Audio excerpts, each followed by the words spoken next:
HUT RI ke-79, artis Arzetti Bilbina yang sudah beralih jadi pejabat anggota DPR bicara tentang peran media dan tantangan ketenagakerjaan. Anggota Dewan Perwakilan Rakyat DPR RI Komisi 9 dari fraksi PKB, Arzetti Bilbina, menegaskan betapa pentingnya peran media dalam mensosialisasikan program pemerintah yang berfokus pada perluasan kesempatan kerja bagi masyarakat Indonesia.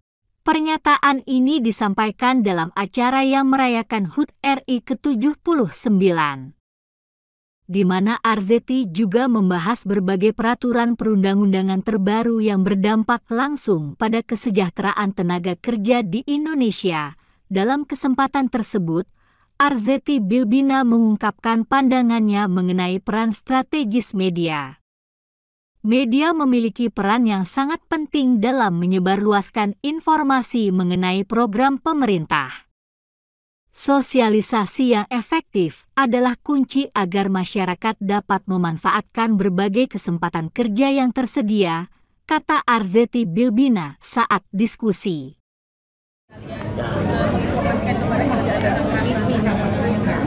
Ya, luar biasa, alhamdulillah, artinya bahwa kemerdekaan bukan hanya bicara tentang kesejahteraan, tapi juga kesempatan untuk bekerja bagi masyarakat Indonesia. Dengan ini kita berharap di tahun 79 tahun kemerdekaan kita, di mana Nusantara baru, Indonesia maju, itu harapan kita agar semua bisa merasakan kemanfaatan. Apalagi hari ini teman-teman media hadir bersama-sama di sini berkumpul dalam rangka merayakan kemerdekaan tersebut. Jadi melihatnya masih banyak berarti kan perusahaan-perusahaan yang masih belum terrealisasi ya, ini yang memang jadi poin penting ya bagi pemerintah dan juga Komisi 9.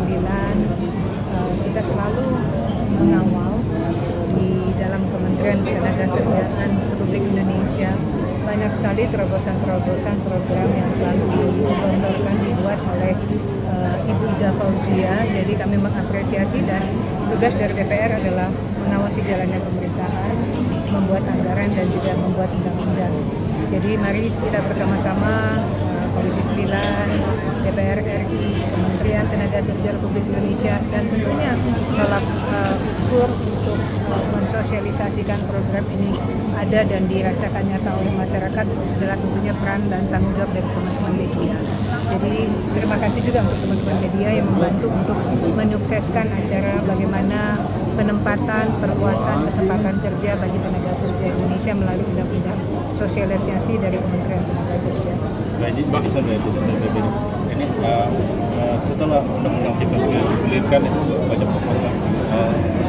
Bagaimana Arzetti sebagai anggota Dewan Komisi 9 selama sosialisasi ini keluhan apa sih yang banyak dikeluhkan oleh masyarakat? Iya, kalau tadi kan boleh ditanyakan dari beberapa pertanyaan. Tapi ternyata ketika acara sosialisasi ini bukan hanya permasalahan dari masyarakat, tapi kita pun juga menggarap aspirasi. Tadi itu luar biasa ketika saya bicara sama Mbak Edi. Ini dua pemikiran kita loh, bener loh. Warteg itu sekarang di mana-mana, terutama di Indonesia itu kan menjamur. Karena masyarakat itu kan mau cari makan yang murah, gampang gitu ya, pasti di warteg. Dan warteg itu makanan yang memang cocok dengan selera masyarakat kita. Tapi memang akhirnya SDM-nya sulit banget. Sementara tadi kita bisik-bisik negara lain itu kita fasilitasi terus ya untuk mereka mendapatkan tenaga-tenaga kerja yang baik, yang profesional.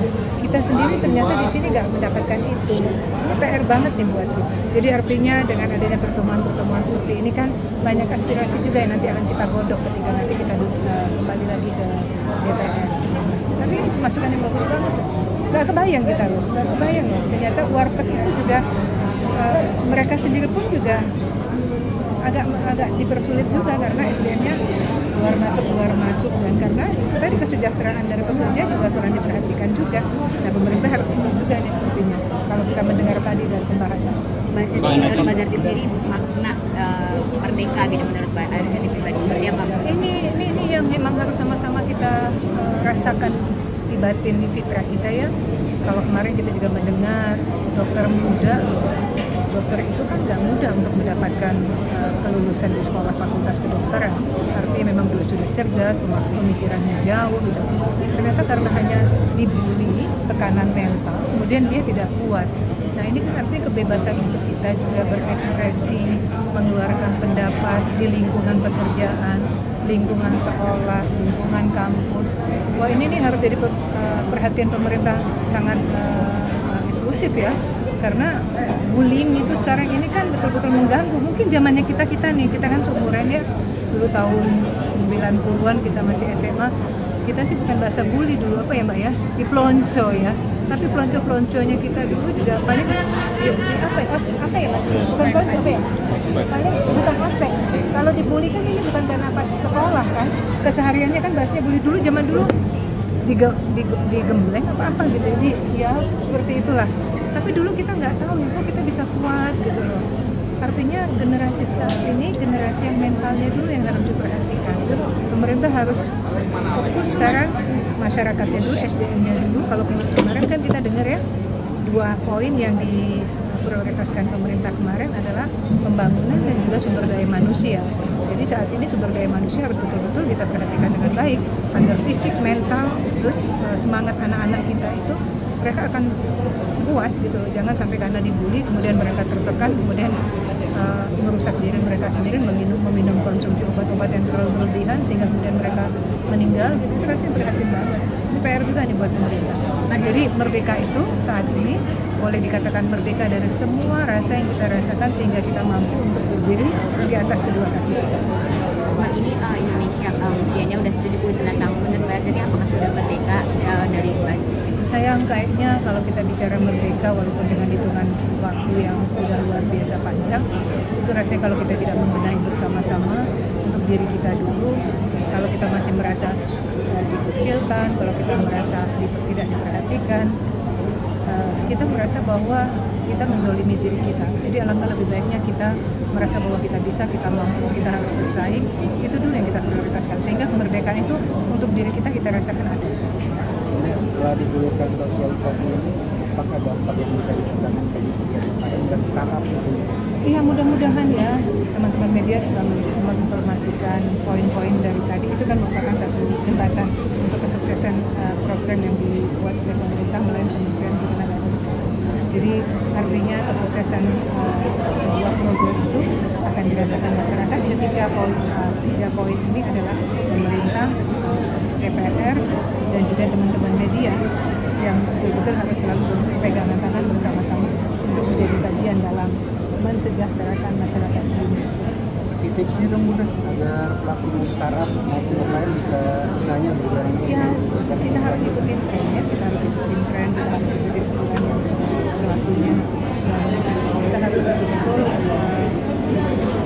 berdiri di atas dasar kekuatan yang betul positifnya adalah jangan sampai kita tidak halalkan cara-cara yang justru merugikan. Jadi artinya kejujuran diri kita dan pembenahan diri kita untuk menjadi lebih baik, kesuksesan orang dijadikan pelajaran. Jangan sampai kesuksesan itu justru membuat kita menjadi punya penyakit hati. Mbak Arzeti, untuk pesan dan kesan kedepannya seperti apa sih tenaga kerjaan dalam kemerdekaan 97 ini? Ya, seharusnya ada penempatan tenaga kerja dan perluasan kesempatan tenaga kerja itu betul-betul pemerintah mengatasnamakan, menjaga, melindungi dan pastinya membuat keamanan, kenyamanan. Kalau memang masyarakat kita ingin mendapat pekerjaan bukan di negaranya dengan pengalaman akan lebih baik, ya pemerintah harus hadir untuk bisa melindungi dan mendampingi para pekerja migran kita di luar negeri nantinya. Jangan sampai kayak dulu waktu TKW dulu bahasanya kan kerja di pelecehan, kemudian terjadi hal-hal yang kematian, penindakan kekejaman, jangan sampai lagi itu terjadi. Mbak, satu Mbak, mengenai TTPO tentang perdagangan manusia itu kan bagaimana nanti di Komisi 9? Ya, TPPO sekarang ini betul-betul jadi poin penting untuk pemerintah juga melalui PP2 ini, dan itu kita juga membantu pemerintah untuk mensosialisasikan. Harapan kita diberikan pemahaman-pemahaman kepada masyarakat bagaimana kinerja awal ketika mereka ingin menjadi pekerja migran Indonesia. melakukan secara legal, jangan ilegal, karena tentunya nanti ada kerugian bagi diri kita. Kadang-kadang kan masyarakat merasa, aduh kalau saya melalui pemerintah nanti saya akan banyak dirugikan. Tapi kebalik, justru dengan adanya pengawasan pemerintah kita akan merasakan bahwa kita akan dihargai di tempat bekerja, kita akan merasa aman, dan kemudian kita kembali pun akan dijadikan pahlawan ke negara. Republik Indonesia.